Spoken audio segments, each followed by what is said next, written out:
आपण पाहत आहोत मॅथ्स इयत्ता चौथी पेज नंबर 48 पिक्टोग्राफ। पिक्टोग्राफ म्हणजे चित्ररूप माहिती। चित्ररूप माहिती बघा, आपल्याला या चित्ररूप माहितीचा अभ्यास करायचा आहे आणि विचारलेल्या प्रश्नांची उत्तरं द्यायची आहे। काय सांगितलंय? स्टडी, अभ्यास करा, द टेबल्स, हे table, and answer the questions below, उत्तरे द्या क्वेश्चन्स, प्रश्नांची, बिलो म्हणजे खाली दिलेल्या प्रश्नांची उत्तरे द्या। People in a town, town म्हणजे छोटस गाव, या गावामधले लोक, कलेक्टेड, कलेक्टेड म्हणजे गोळा केले, आपल्याला शब्द माहित पाहिजे, कलेक्टेड म्हणजे गोळा केले।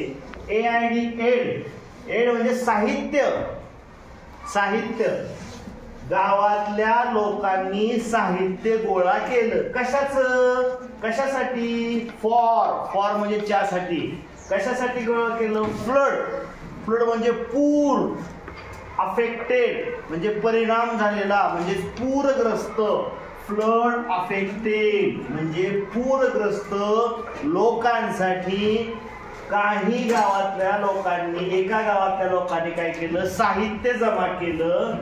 दिस इज पिक्टोरियल रिप्रेझेंटेशन, हे काय आहे?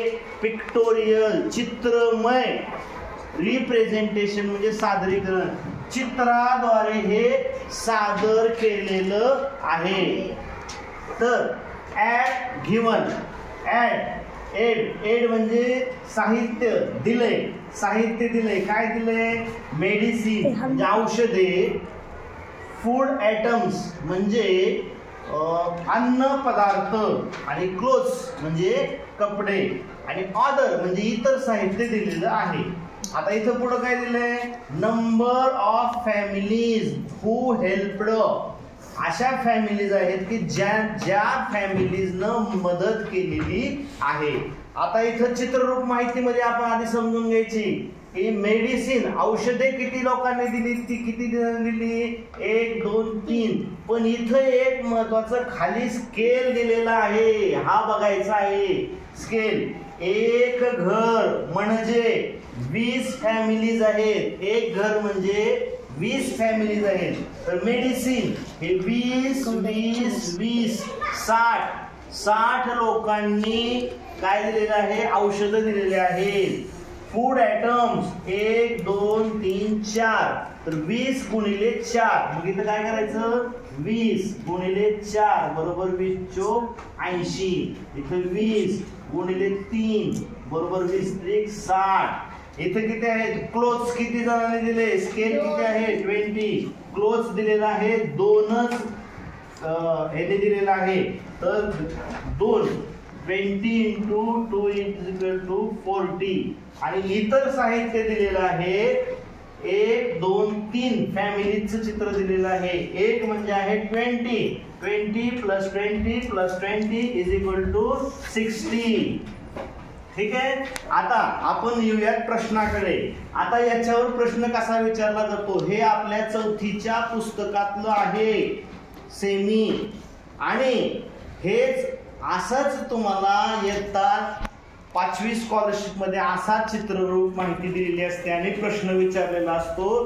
तुम्हाला परीक्षेत सुद्धा, वार्षिक परीक्षेत सुद्धा हा प्रश्न विचारला जाऊ शकतो। आता म्हणून नीट लक्षात घ्या, how many families give medicines to ad, how many families, किती फॅमिलीज न दिला आहे, किती, हाऊ मेनी म्हणजे किती, फॅमिलीज म्हणजे कुटुंब, किती कुटुंबांनी, गिव्ह चा भूतकाळ घेव, किती कुटुंबांनी दिलं, काय दिलं? मेडिसिन, किती कुटुंबांनी मेडिसिन दिलं। इथं आहे, दिसतंय आपल्याला किती आहे, आपण इथे काढले 60, त्याला याचं उत्तर आलं 60 कुटुंबांनी मेडिसिन दिलेलं आहे।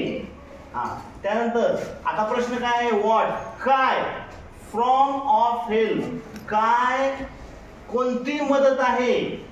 वॉज गिवन बाय लार्जेस्ट, कोणती मदत आहे? लार्जेस्ट म्हणजे जास्तीत जास्त, हा शब्द महत्वाचा आहे। कोणती मदत जास्तीत जास्त दिलेली आहे. या कुटुंबांनी पूरग्रस्तांसाठी कोणती मदत जास्त दिलेली आहे? जास्त दिलेली मदत कोणती आहे बघा? जास्त आहे फूड आयटम्स. याचं उत्तर येतंय फूड आयटम्स. बरेच जण संख्या लिहितात आणि चुकतात. संख्या नाही तर कोणती मदत आहे? Food items.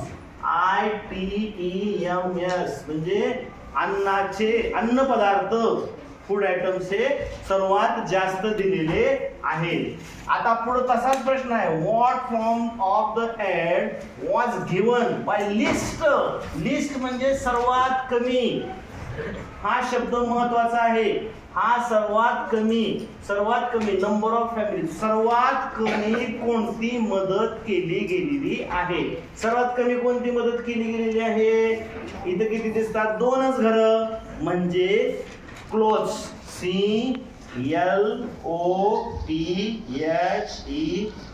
क्लोथ्स. सर्वात कमी कोणती मदत केली गेलेली आहे? क्लोथ्स. लक्षात येते सगळ्यांच्या? Okay, thank you.